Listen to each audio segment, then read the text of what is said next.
Why is it that you complain about the splinter in someone else's eye when you don't see the log in your own eye? It's so easy for us to see the faults of other people and so hard for us to admit our own faults at times. I remember I was at Good Samaritan and there was a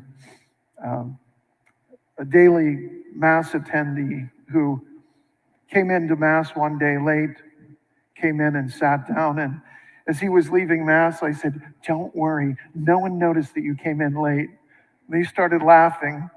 The next day, I happened to be late for Mass, and as a couple of minutes, and as he was leaving this time, he said, "Well, Father, everyone noticed you were late."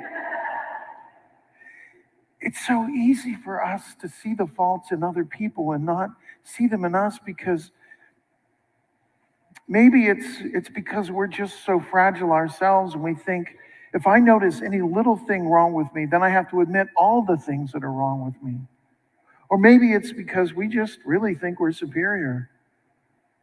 Oh, look at that person. Look at the way they talk. Look at their grammar. Look at this. Look at that. How do they dress?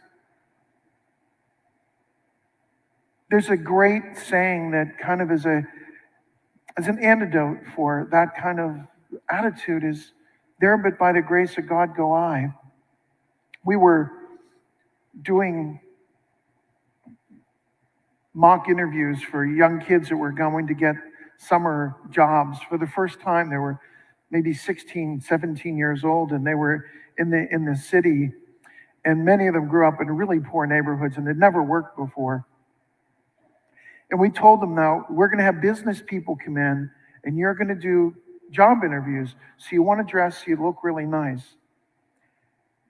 And this girl came in, and her top was too low and her bottom was too short. And she was just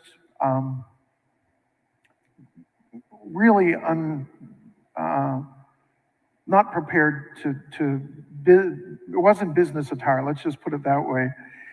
And one of the facilitators went up to her and said, "Why would you dress like that? You're supposed to come here and wear something that looks nice." "Well, when I walk down the street, all the boys tell me I look nice."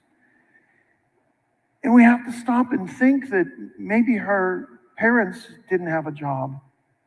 And maybe they didn't dress to go to work every morning, and she didn't have anyone to teach her what was business good and what was disco good.